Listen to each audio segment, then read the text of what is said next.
Harper Prescott didn't expect to skid off an icy mountain road and end up stranded in a snow-covered cabin with no cell service, no heat, and no clue that the man living next door was watching her from his window. The blizzard had come in fast. One second, she was humming along to the radio in her beat-up Jeep, and the next, she was spinning, tires sliding, heart pounding. The vehicle had landed in a snowbank outside the rental cabin she'd booked for a solo winter getaway. She hadn't even made it through the front door before the sky exploded with thick white flakes, trapping her in. Now, 3 days later, the storm had turned the world into a frozen silence, and Harper was layered in 2 sweaters and a fleece blanket, stomping her boots by the fire she'd managed to coax to life. Her cheeks were red from the cold, her auburn hair a tangled mess from sleeping on the couch, and her stomach was growling. She hadn't planned for this kind of snow. The fridge held only almond milk, a few yogurts, and a half-eaten sandwich. Her phone had no bars. Her laptop had died somewhere between day 1 and 2, and she was getting desperate enough to consider eating the emergency granola bar she'd dropped behind the couch. Then came the knock. A solid, deep thump on the cabin door that echoed through the silence like a gunshot. She froze. Who would be out in this weather? Opening the door a crack, she blinked at the man standing there with snow dusting his dark hair, a thermal shirt hugging his broad chest, and a calm, unreadable expression that didn't match the storm swirling behind him. "You look like someone who hasn't eaten in a while," he said, holding up a paper bag. "I made soup. I'm in the next cabin over," she hesitated. "Are you serious right now?" "Dead serious," he said. "I figured you'd be running low. Storm knocked out most of the lines." "I'm Camden Dalton." She opened the door a little wider, eyeing him warily. Harper Prescott, you mind if I come in?" "It's freezing out here." Harper stepped aside, still trying to process how someone who looked like he belonged in a luxury watch ad had just casually walked through her door with chicken soup. Camden stepped inside, his boots heavy on the floor. He set the bag on the counter and started unpacking 2 thermoses, a loaf of bread and a bar of dark chocolate. "You brought chocolate?" she asked, eyebrows raised. "Storm survival essential. Are you, like, a chef or something?" He looked amused. "Not exactly." She wasn't sure what to make of him. His voice was smooth, low, the kind that made you lean in without realizing. His eyes, a stormy blue, scanned the room like he was taking in every detail, but not in a creepy way, just observant. They sat across from each other on the couch with bowls of hot soup in their hands. Harper tried not to inhale it too fast. "This is amazing," she said after the first bite. "You didn't have to do this. You looked like you needed it." "You were watching me?" she asked, teasing but cautious. "I saw your Jeep half buried, figured you weren't going anywhere." "Yeah, well, I was trying to be all nature girl and take a break from the city. Clearly, nature had other plans." He gave a low laugh, the kind that made her stomach flip for reasons that had nothing to do with hunger. "Well, nature's a little dramatic sometimes," she laughed. "You're not wrong." Over the next day, Camden returned again, this time with firewood, then a set of extra blankets. Harper insisted she was fine, but the truth was she hadn't been this warm or this intrigued in days. He stayed a little longer each time. They played a half-frozen game of cards. She beat him at Scrabble. He made her laugh with stories about growing up in Boston, and she told him about her job in publishing and how she'd needed a reset after a rough breakup. She didn't ask what he did. Something about the way he changed the subject made her think he didn't want to talk about it, and weirdly, she didn't press. She liked that he didn't lead with a resume or brag. He just showed up with soup, with firewood, with decent company. That night, the snow fell harder. The cabin creaked with wind and the power flickered, then went out completely. Harper lit every candle she could find and curled up on the couch in 3 layers of socks. A knock came again. She opened the door without hesitation this time. "Mind if I keep you company?" Camden asked, holding a bottle of wine and 2 glasses. She grinned. "Come in, you're saving my life at this point." No pressure. "But I also brought actual food this time, risotto." Her jaw dropped. You made risotto during a snowstorm. Well, my cabin has a generator, he said, setting the hot container down on her table, and I like cooking. She gave him a look. Okay, for someone staying in a rental cabin, you're suspiciously prepared. Maybe I've done this before. Harper narrowed her eyes. You're hiding something. He handed her a glass of wine. Maybe. But not anything dangerous. They sat on the floor by the fire, eating in the candlelight, the storm raging outside while inside felt strangely warm. Why are you really out here? She asked, her voice softer now. Camden looked at her for a long moment. I needed to be away from everything. I've been running a little too fast lately, thought a quiet week might help. Same, she said, staring into her glass. I was engaged, he cheated. I broke it off 3 months ago and haven't really breathed since. I'm sorry, he said without pity, just quiet understanding. I'm not, she said. I just wish I'd figured it out sooner, he nodded. Timing's weird like that. They sat in silence for a while, just listening to the wind. Then she looked at him again, her heart beating faster than she wanted. This is the weirdest best night I've had in a long time. Camden looked at her, eyes serious. Same. The tension between them crackled like firewood. Harper looked away, trying not to fall too fast, too hard. But it was already happening. By the 4th morning, the snow had stopped. The world outside was a blinding sheet of white, glittering under a pale sun that hadn't made an appearance in days. Harper stood at the window, hugging a mug of tea Camden had brewed, watching as a pair of deer picked their way across the frozen field beyond the trees. Her breath fogged the glass.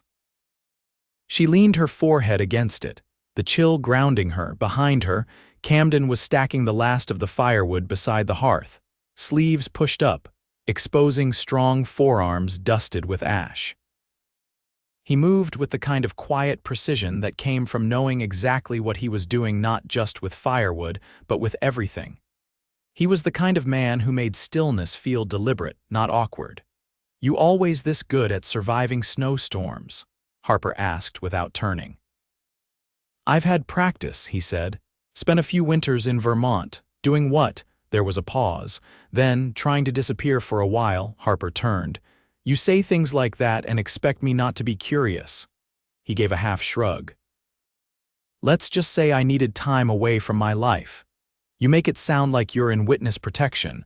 Not quite, but I guess it wouldn't be the worst comparison. She set her mug down. Okay, now I really need answers. Camden walked over, leaning against the stone edge of the fireplace. What do you think I do, honestly? She tilted her head. I was thinking ex-military, or maybe a retired chef who got bored of 5-star kitchens. You're not far off on one of those. Harper narrowed her eyes. Which one?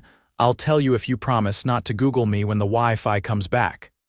That depends, she said. Is this something that would make me run screaming? He looked at her, the corner of his mouth lifting slightly. Only if you hate money, she blinked. You're joking. I'm not. Harper crossed her arms. Tell me, Camden exhaled slowly.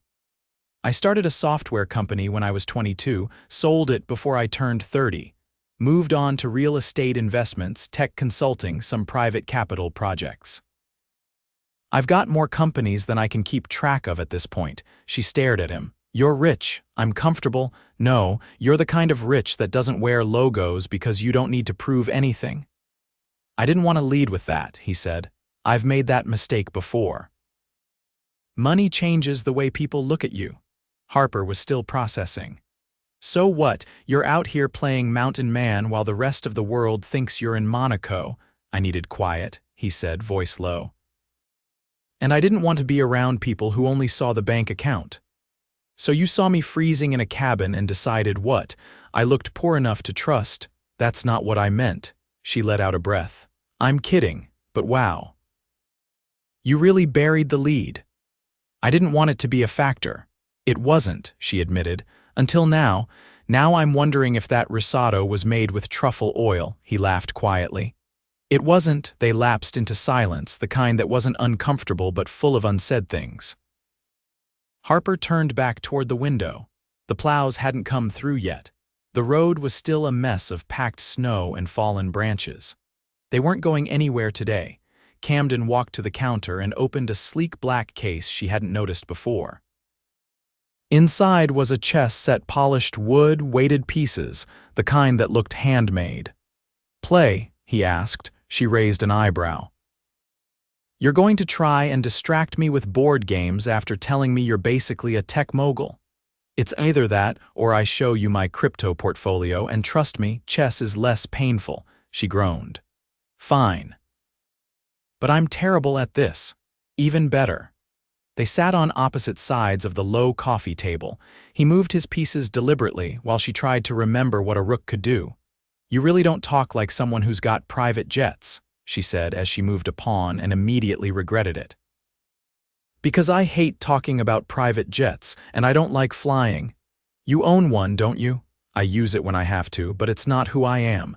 She studied him. "So who are you?" "I'm a guy who built something big, lost himself in it, and now spends winters hiding in borrowed cabins hoping to find pieces of himself again." "Well," she said, "you found a woman with 3 frozen yogurts and an expired sandwich. That's gotta count for something." He looked at her, something softer in his gaze this time. "It counts for more than you know." Harper tried to keep her breathing even. The way he was looking at her made the room feel warmer than the fire ever could. "Your move," he said. She looked down at the board, completely forgetting which color she was. By late afternoon, the sky had begun to darken again, clouds rolling in with a hint of more snow. Harper stepped outside, boots crunching in the packed powder, scarf pulled high. Camden followed, hands in his coat pockets. "Think we'll be snowed in another day?" she asked. "Maybe 2. She turned to him. "You okay with that?" He didn't look away. "I am if you are." "I should be freaking out about work," she said, "about being unreachable this long." "But I'm not. Sometimes the right kind of silence makes everything else clearer," she nodded. "You talk like someone who's been through something." "I have," he said, "but that's a story for another day." They stood in the hush of the snow, watching the sky shift. No cars, no voices. Just the occasional whisper of wind and the knowledge that they were, for now, completely alone in the world. Camden turned to her. "I meant what I said last night." "Which part?" "That this is the best night I've had in a long time." Harper looked at him, her voice barely above a whisper. "It still is." He stepped closer, not touching her, just near enough that she felt the heat of him through the layers. "If we only had these few days," he said, "I wouldn't regret a thing." She didn't move. "Don't talk like it's already over." "I'm not," he said, voice rougher now. "I'm just warning you. When that road clears, I'm not letting you walk away without a fight." Her heart kicked against her ribs. "Good." And then the snow began to fall again, soft and slow, like the world wanted them to stay right here just a little longer. The road didn't clear the next day. Or the day after that. A downed tree had blocked the bend near the mountain pass, and the snowplows had been diverted to the main highway. Harper stood in the center of the narrow living room, the satellite radio Camden rigged from his gear playing soft jazz in the background. As she stared at a hand-drawn map he'd made with emergency routes and elevation notes. She could tell he was used to taking control of problems, of situations, of people, but he never pushed that on her. He offered and waited. "You always draw your own maps?" she asked. "When I don't trust the ones that came with the cabin," he said, adjusting the collar of the black thermal he'd changed into earlier. "The printed version says there's a trail behind the ridge. There isn't." She traced a finger along one of the lines. "You've been out there this morning." "While you were still sleeping." She looked up, surprised. "I didn't hear you leave." "I didn't want to wake you. You were curled up like a cat in that chair with your nose in that mystery novel." "That book is terrible," she said. But the alternative was reading the ingredients on the back of the oatmeal box again. He moved to the window. "I think we'll be here a few more days. I've got enough food for a week if we combine what's left in both cabins." She nodded slowly. "Not exactly the romantic mountain retreat I imagined when I booked this trip." Camden turned to her. "You wanted romance?" "No, I wanted quiet, but I think I was hoping the silence would give me answers." "And has it?" "Some," she admitted. Mostly it's made me realize how loud my life really was, how much I was constantly trying to prove something. To who? Myself, my ex, the company I work for, everyone. He leaned against the door frame. What do you do? I'm a book editor, non-fiction mostly. Memoirs, political bios. Stuff no one reads unless they're being paid to. You don't like it. I used to, but lately I feel like I'm just cleaning up other people's lies. Camden studied her. You've got that look. What look? The look of someone who's been holding her breath for too long. Harper didn't respond for a second, then she turned away, fiddling with the edge of the map. That obvious? To me, yeah. She let the silence stretch. Then, without looking at him, she asked, what's it like? Having more money than you can spend. He was quiet for a moment. Then, it's isolating. People either try to take from you or idolize you. They forget you're a person. She didn't move. Do you miss being unknown? I miss being seen for who I am, not what I own. Harper looked up at him finally. I see you. The words hung between them, unadorned and real. He walked over to her slowly, not touching, not speaking. Just standing close enough she could feel the heat of him again, the way her pulse always picked up when he was near. You said something the other night, he said, that you weren't ready to fall again. I did. Are you still not? Harper met his eyes. I don't know. But I think I want to try. Camden leaned in, his voice low. Then let me make this easy. Their lips met in a kiss that wasn't rushed or uncertain. It was deliberate, deep, and anchored in everything unsaid between them. His hand rose to cup her jaw, his thumb brushing the hinge of her cheek as if memorizing it. She leaned into him, her fingers curling into the fabric of his shirt like she'd been waiting for this moment longer than she realized. When they pulled apart, neither of them spoke for a long time. I've wanted to do that since the night I brought you soup, he admitted, voice rougher now. I figured, she said, breathless. You don't just make risotto for anyone. The next few days blurred into something that felt outside of time. They cooked together, read by the fire, played music from an ancient iPod Doc Camden found in one of the cabinets. He showed her how to use the old telescope on the back deck, and they watched stars bleed across the sky, brighter than she'd ever seen them in the city. They didn't talk about what came after, not yet. But one morning, Harper woke up before him. She slipped into a heavy coat and stepped out onto the porch of Camden's cabin. It had better insulation, and they'd migrated there without discussion. The snow had finally stopped falling. The air was still and biting cold, but the sky was clear. And in the distance, beyond the bend, she could hear the faint, unmistakable rumble of machinery. The plows were coming. She didn't go back inside right away. She stayed there, staring at the road, heart thudding with something like dread. Later, Camden found her still standing out there, arms crossed over her chest, hair tangled from sleep. They'll open it today, he said. I know.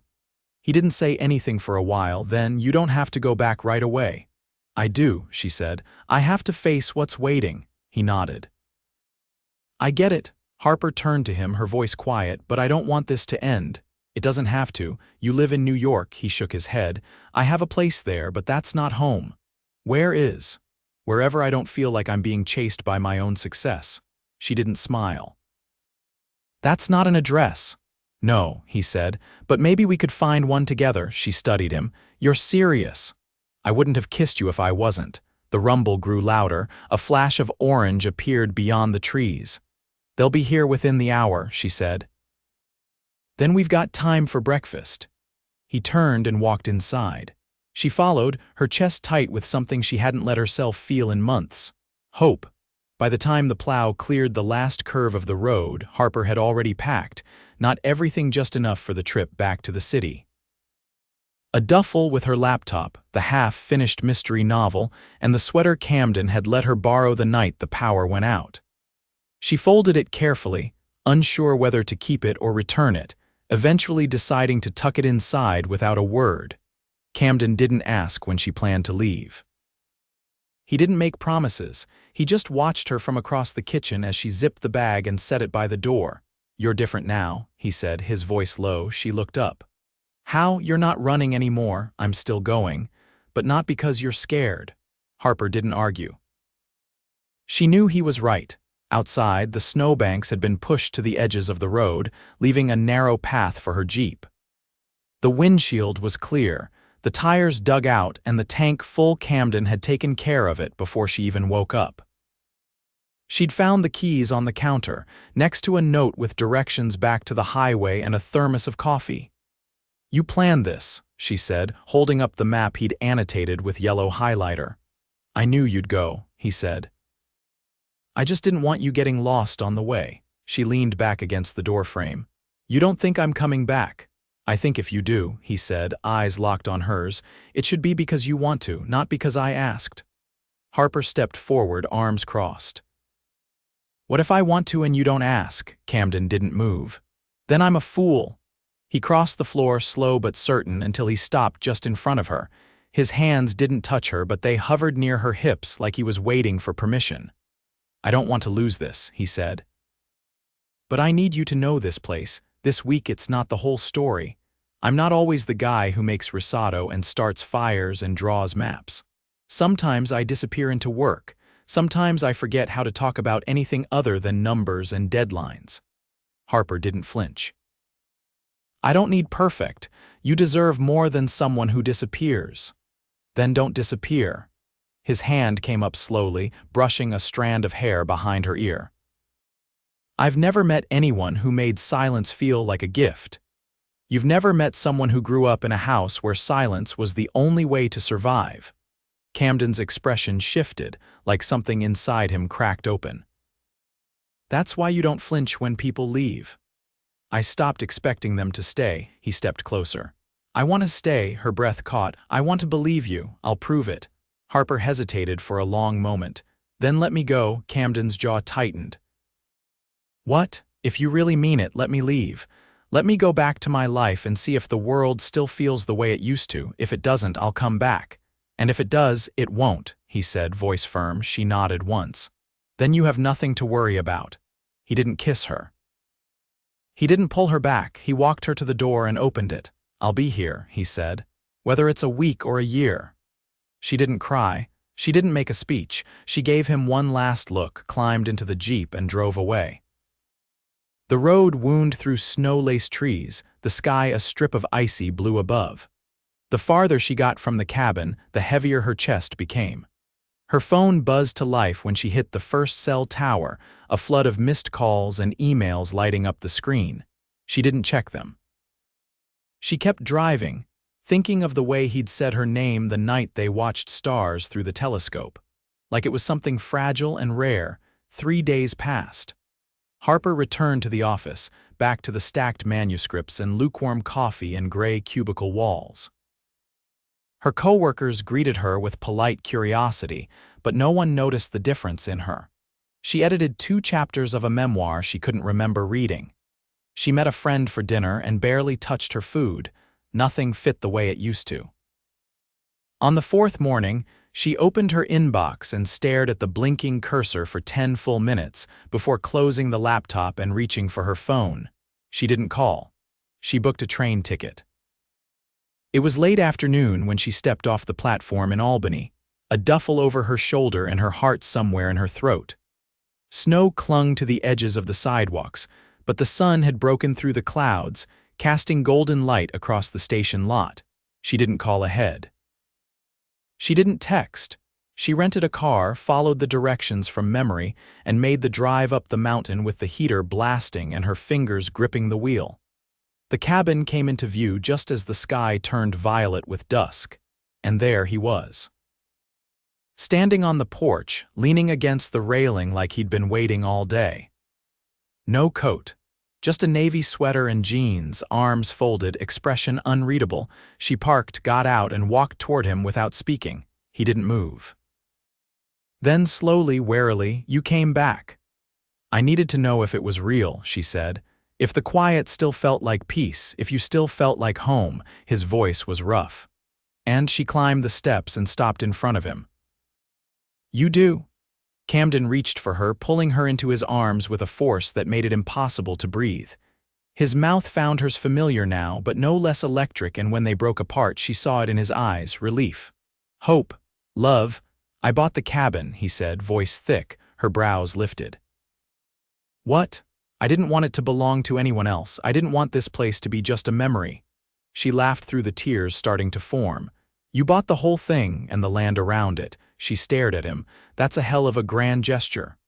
I haven't even started, he said. Come inside. She followed him in. The place looked the same, but warmer. A bouquet of wildflowers sat on the table. A new rug covered the floor. A photo of her one he must have taken when she wasn't looking was framed on the mantel. You're serious about this, she said. I've never been more serious about anything. Harper looked around, taking it all in. You didn't have to buy a cabin to prove you love me. I didn't buy it for that, he said, crossing to her. I bought it so you'd know I wasn't going anywhere. This place brought me back to life. You brought me back to life. She touched his chest, feeling the steady thrum of his heartbeat beneath her palm. So, what now? Now we build something real together if you'll stay, Harper smiled. I didn't come back to leave again. Camden pulled her into him, wrapping his arms around her like he didn't plan to let go again. And this time, she knew he wouldn't have to. Outside, the last traces of winter melted under a sky that promised spring. Inside, two hearts beat in sync, no longer lost, no longer waiting finally home. Camden stood barefoot in the doorway, watching Harper trace her fingers along the edge of the kitchen island like she was memorizing it. The snow had melted entirely now, revealing soft patches of grass and the first stubborn blooms pushing through the earth. The spring air poured in from the open windows, scented with pine and something faintly sweet, like honeysuckle.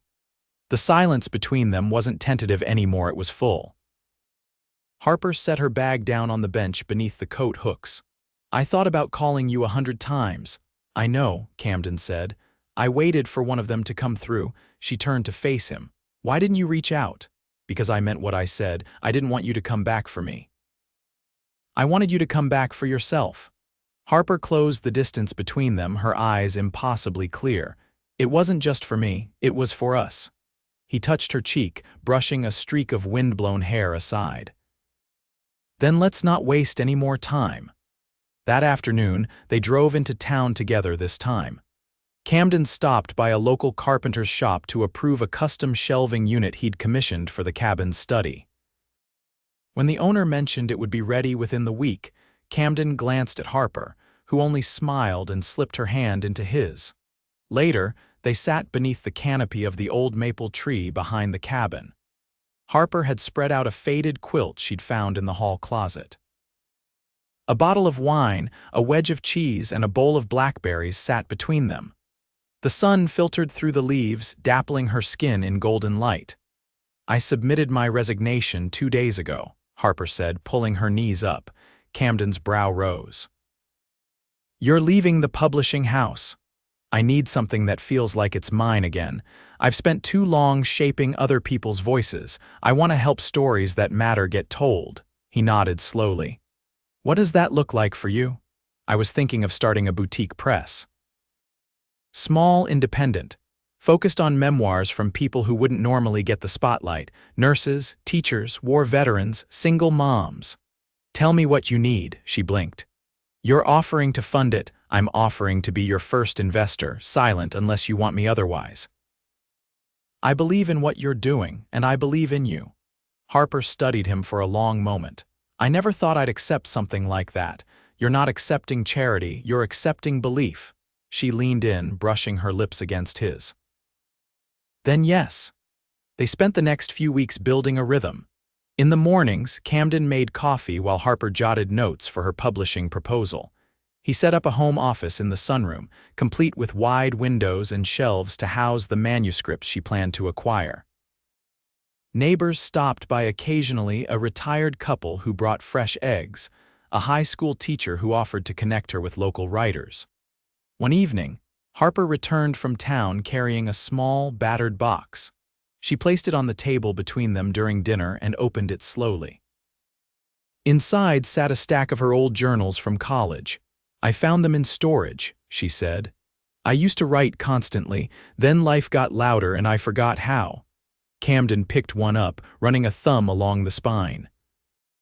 Will you start again? I already have. She opened a fresh notebook beside her plate. On the first page, written in looping script, was the title, Where the Quiet Found Me. He looked at her. Is that your story? It's ours. Camden reached for her hand. Then I want to be there when you finish it. The next morning, he surprised her. A drive down the mountain, a detour through winding roads, and suddenly they were standing in front of the weathered white chapel nestled beside a lake. Sunlight bounced off the water and a soft breeze lifted Harper's hair. I had it cleaned up, he said. The owner said it hadn't been used in years, but I thought it was perfect. She turned to him, heart hammering. What are you saying? I'm saying I want to marry you, Harper Prescott. Not someday, not when the timing is right. Now, here, just us. Tears welled in her eyes. You don't have a ring. Camden smiled, pulling a thin velvet pouch from his pocket. Inside was a delicate gold band with a single diamond, understated and stunning. I didn't want anything that would weigh you down, he said. She took the ring slowly, slipping it onto her finger. It's perfect. The chapel smelled of old wood and sunlight. The local judge, a woman with kind eyes and a voice like a lullaby, met them there. She read a simple vow, one Camden had rewritten himself. I promise to love you in the silence and in the noise, he said, voice steady, to be your home when everything else is shifting.